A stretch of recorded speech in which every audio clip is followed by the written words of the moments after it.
Welcome to Process to Profitability, a podcast all about the tools and strategies you need to serve your clients and grow your small business, hosted by me, Samantha Mabe of Lemon and the Sea.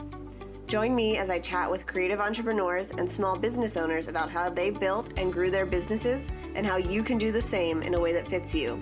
Let's get started. You are listening to episode 150 of Process to Profitability. When you're launching a new service or course, one of the most time-consuming steps can be designing your sales page. You want to clearly communicate your offer and have it look great, but it's hard to know what to focus on and what to let go of. In this episode, I'm sharing my ABCs of an effective sales page design, so you know the three main areas that I look at when designing and evaluating sales pages that convert. If you don't know me, I'm Samantha Mabe, Creative Director and Designer at Lemon and the Sea, where I help service providers and coaches stop cringing every time a dream client asks for their website. I love designing custom sites that empower business owners to raise their prices and feel confident that their online home finally reflects their brand.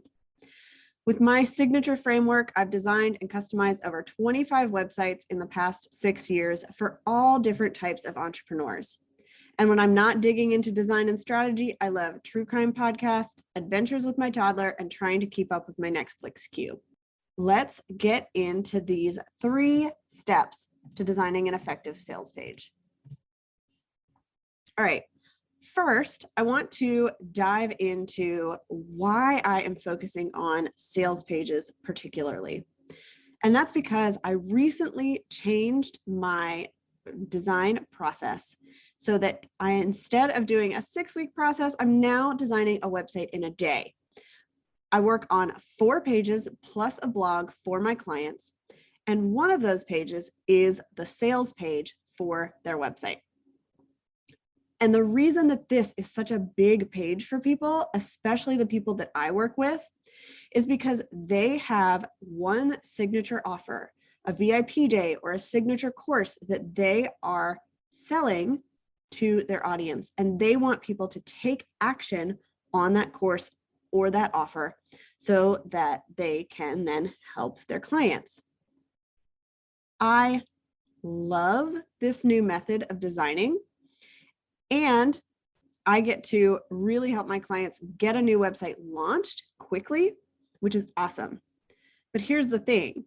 When you're designing an entire site in one day, you need to make sure that you have got the important pieces of a design down so that it's easy to evaluate things and make sure that they're going to work.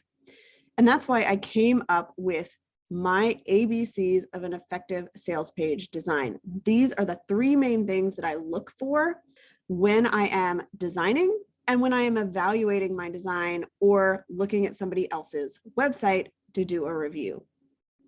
So if you're interested in that VIP day, let me know, DM me on Instagram, send me an email, and I can tell you more about it. And here's the thing. When I say sales page, many of my clients are service providers. So they think, I don't need a sales page. I don't have a big course that I need to sell or anything that's really in depth that needs all that stuff. But as I have been watching trends in the website design industry and talking with other people who are doing all of this work for themselves, they're VIP day service providers, they are course creators, we are now treating services pages like sales pages. Your services page is no longer a list of services where they get to choose from one option and a couple of add-ons, and you're just giving them the deliverables that they'll receive after they work with you and a price. Instead, we're laying these out like sales pages where you are really communicating to the people who are in your target audience. You're making sure that they understand the overall transformation that you bring. You're making sure that you are speaking to their pain points so that it's more than just here's the service, pick and choose what fits for you. And you are really laying things out so that people can see you have got this down.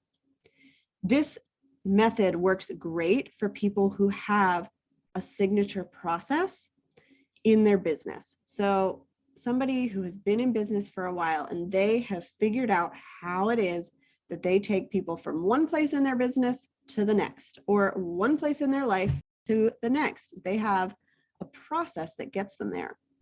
And so your services page is not letting people choose what they want from you. It's really communicating what you do, how you do it, and why you do it that way.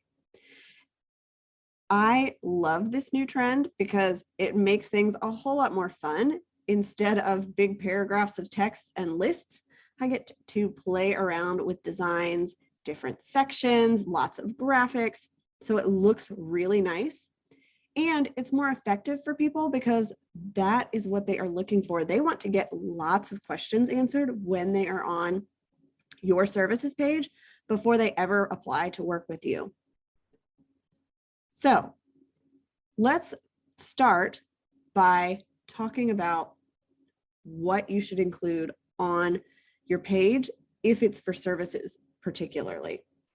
These tips will work if you have a course or one service, but maybe you have multiple services in your business. When you are designing in this way as a sales page, you want to choose one service that you have a very specific process for and highlight that on this page. Maybe you have some other back-end services. I know I do, but this is the one that you want people to come into your business for, you want to be known for. This gets them the transformation that they're looking for. And then you can sell them on all the other things that you do down the road or on your sales call if they're not the perfect fit for this particular service. When we stick to one service, one course, one offer on our page, we can more effectively sell to people because we are no longer trying to give them all of the information and all of the options. Instead, we're saying, this is the thing that I can help you with if you are in this place in your life and your business. So for me, my sales page is all about my VIP website design day. I have some back-end offers, some other things that people might need, but my services page that is linked on my website talks about this VIP day offer because that is the way that I can best serve somebody when they first encounter me. I love setting things up this way, especially if you want to keep your website simple. I've talked about that a lot on Instagram. So if you're interested, make sure you go over and check that out. But when you really want to keep your website simple and be known for one particular thing, you choose one service to highlight on your sales or services page.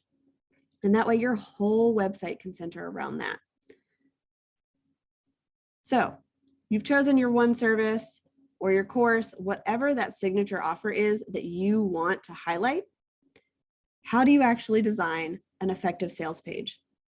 It's easy to get caught up in all kinds of checklists and things that you need and sitting there tweaking pixel by pixel little things on your site.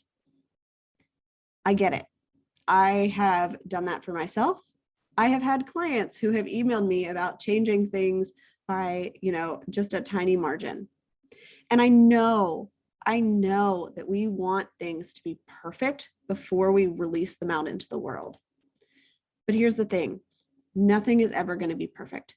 Things in business are always changing. And so instead of sitting there for days or weeks playing around with the exact color of your button or the exact layout of your process section, I want you to focus on these 3 things in your design. Make sure these are done well, and then get it out into the world. Once it's out into the world, that's when you are seeing real data and feedback on your design of your page, on the copy of your page, and you can make changes from an informed place instead of just guessing at what people want or what they need or what might be missing. Those 3 design updates. Let's start with A. attention-grabbing headline. Of course, we all know that your headline of your page is super important in the copy part, right? We want it to be compelling. We want it to speak to the transformation that we offer. We want to bring in the right people and repel the people that this is not right for. So the copy is really important. But it's also important to have a good design here, because this is the first thing that people are going to see when they land on this page. So I've got a couple of tips to help you design a really attention-grabbing headline. The first is that when you are putting your headline on your sales page, you want to make sure it is a heading 1. So on the back end of your site, it should be heading 1. It should be large. It should be easy to read. And I like to tell people it should be around 10 to 12 words and 2 lines of text. That's what's going to look best and get people to read it. The next piece of this is to put it over a banner image. So the trend right now is to have a banner image at the top of your website, and that's where you're putting your headline.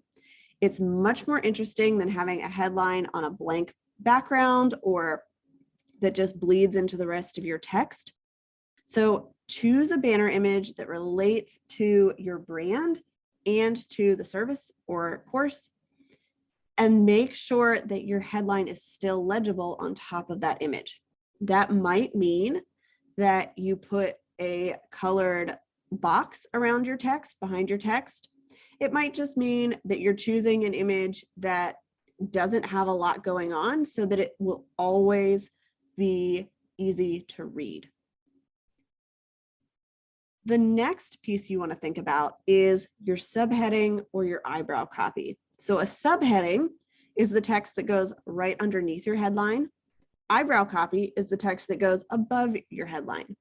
And you can use these in really strategic ways for your copy to call out exactly who you are working with, or to go into a little bit more information about what it is that you do. But here's what I want you to think about in terms of design. Your subheading is going to be smaller than your main headline. It's still going to be really easy to read, and it's going to be right underneath that headline. Eyebrow copy is above that headline. It can be even smaller. So generally this is a heading 3 size. And I like to make this one italic or a different font type so that it stands out a little bit. It looks a little bit different. Once you have those 2 or 3 things in place, so a headline and then either a subheading or eyebrow copy or both, you also want to have a call to action button. This should be a button right underneath that headline and subheadline. It should stand out, so it should not blend into the background. It can be one of your brand colors if you have something that's really bright and fun, but it doesn't have to be. And you want it to be actionable. The other thing that I want you to consider here is spacing. So you want your headline to have breathing room, where it doesn't span the entire width of the page. It's not squished in there and feels like you're rushing through things. You want it to have space around it so that it looks good, it can breathe. This is called white space in design, even if it's not white, and you want to give it that space. But you also want to make sure that that whole section, that banner section with your headline, the call to action, and the background image doesn't take up your entire screen. The reason that this is so important is because you want people to keep scrolling. And in order to do that, you need to give them a preview of what's next. So what I like to do is have that banner image be about half or 2/3 of your screen length. And then people can see the headline of the next section underneath so that they want to learn more. And that's when you're going to dive into things like the pain points of your customer or the transformation that you bring. You're going to get into more detail on that. And so you want to draw the eye down so that they keep reading your page. So those are my design tips. Have a headline that stands out. It's a large size. have your subhead, an eyebrow copy, and then a call to action button on top of a banner image. Give it some breathing room, but make sure you still can see the next section of your website so that people want to keep scrolling. All right, B. So A was attention grabbing headline. B is break up your text. Nobody is going to read a long paragraph on your sales page or any part of your website. People just don't spend that much time reading something unless they have committed to a blog post or a newspaper article. So break up your text with things like bullet points, lists. That's a great way to use kind of those. If you are explaining the pain points of somebody, you can put that in a bullet pointed list. You can also do this with images. So I love having images of my clients along with their testimonials. I love having images of my process next to the sections where I am explaining that. So on my own website, I have my process. It's 5 phases. Each of those phases has an image next to it that's actually a screen with a screenshot of a piece of that part of the process. So when I get into the part of the process where I am looking at analytics, then I have a screenshot of Google Analytics and the dashboard and all of that information. So people can visually see what I'm doing, even though it's not the pretty part of the design. The other way you can break up text here is with graphics or icons. So if you have a section where you are talking about the bonuses that are included or the 3 different main things that you're going to be going through on the day, have a graphic or an icon above those so that it breaks up text, it makes it more fun, it makes it easy for people to read. This is also where you're going to use all of those heading 2 and heading 3 settings so that as people scroll down the page, they can look at the headline of that section, see if it's relevant to what they're looking for, and either read what comes underneath or scroll past it to the next section. This is super important. And this is also where you can have lots of fun. So you can pick out images related to your brand or create graphics that are really fun. If you want to do something beyond using bullet points for your list, use emojis to start those lists. It's a really fun way to get creative with the way that your copy looks on your sales page.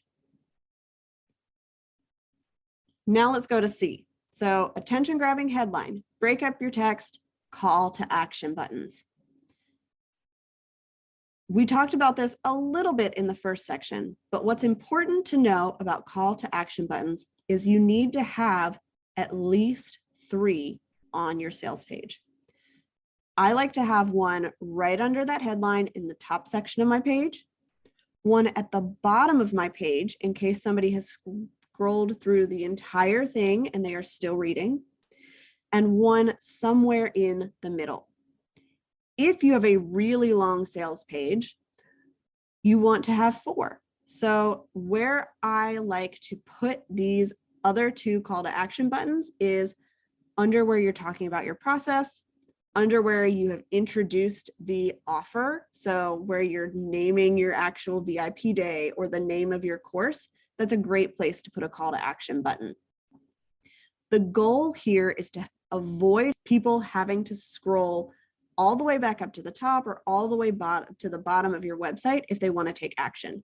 They shouldn't have to scroll more than like just 1 or 2 screen lengths in order to click on a button to take them to the next step. So that's a really good way to think about this is if somebody has to scroll more than 2 or 3 screen lengths, then you need to have more call to action buttons. When you're designing those buttons, you want to make sure that they stand out. Many times this looks like choosing something that is outside of your brand colors. So you may have a really well-designed website, but if your buttons don't stand out, if you've got pretty neutral brand colors, they're very elegant and soft, a button in those colors is not going to stand out and make people want to click it. And on your sales page, the whole point is to get the right people to take action, and they won't do that if they can't figure out how to do that. On my page, my button is yellow, but a lot of people like to use yellows, oranges, reds. They draw the eye to them. They make people want to click and take action.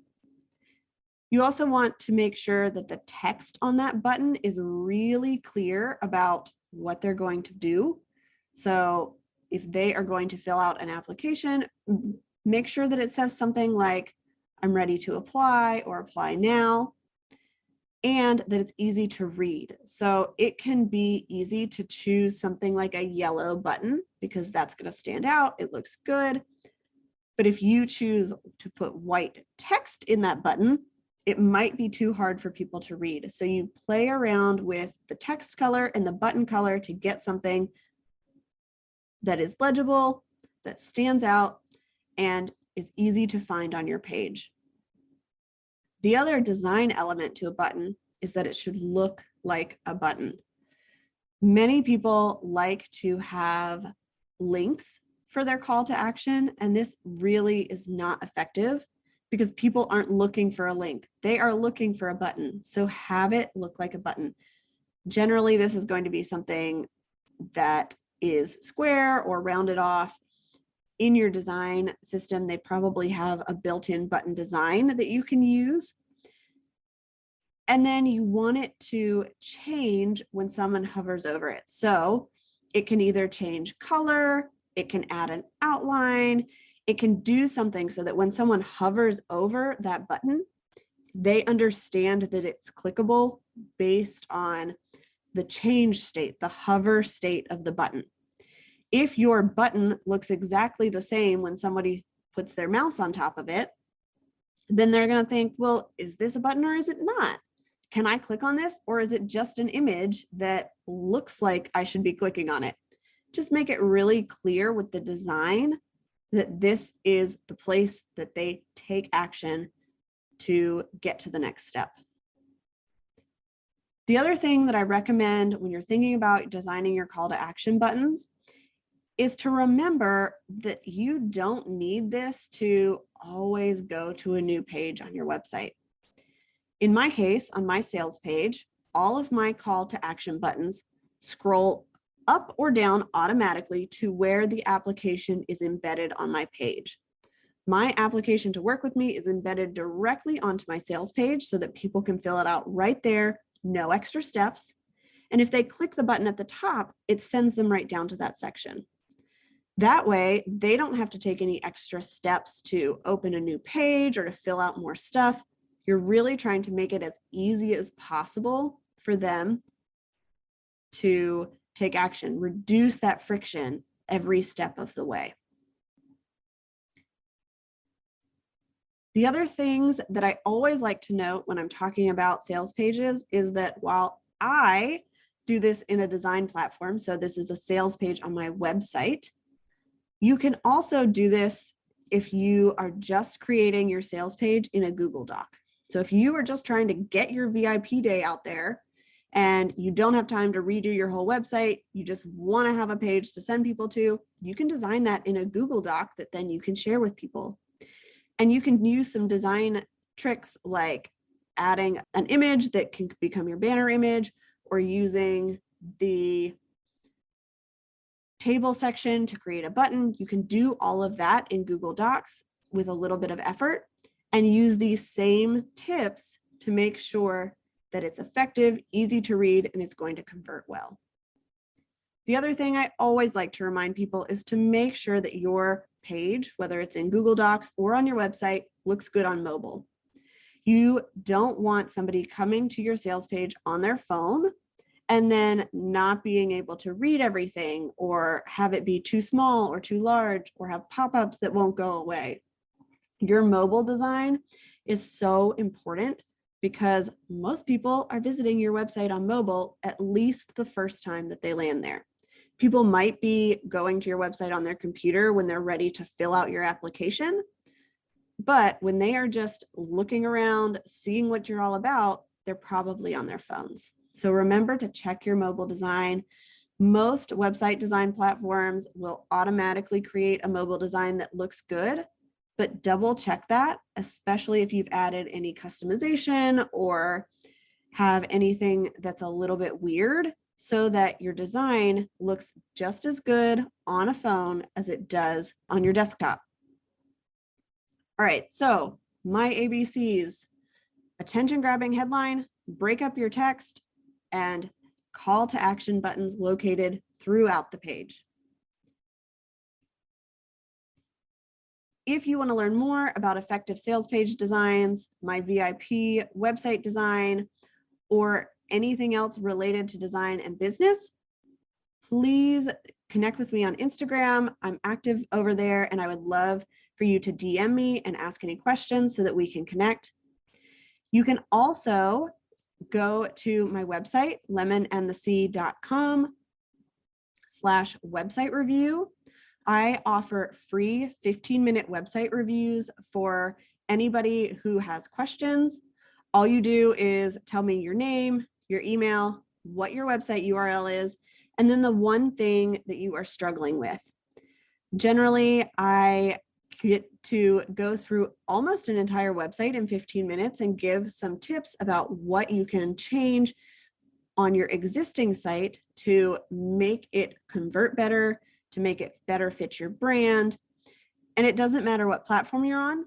So make sure you get that free website review at lemonandthesea.com/website-review. If this episode was helpful, I would also love it if you would share it on Instagram or leave us a rating and review on Apple Podcasts. It helps people to find the show, and it helps me to bring on amazing guests like I've had this season, and I've got more coming up. So make sure you're tuned in to Process to Profitability. Thanks for listening to Process to Profitability. Please take a minute to leave an honest review in iTunes so that I can help more small business owners and creative entrepreneurs find the show.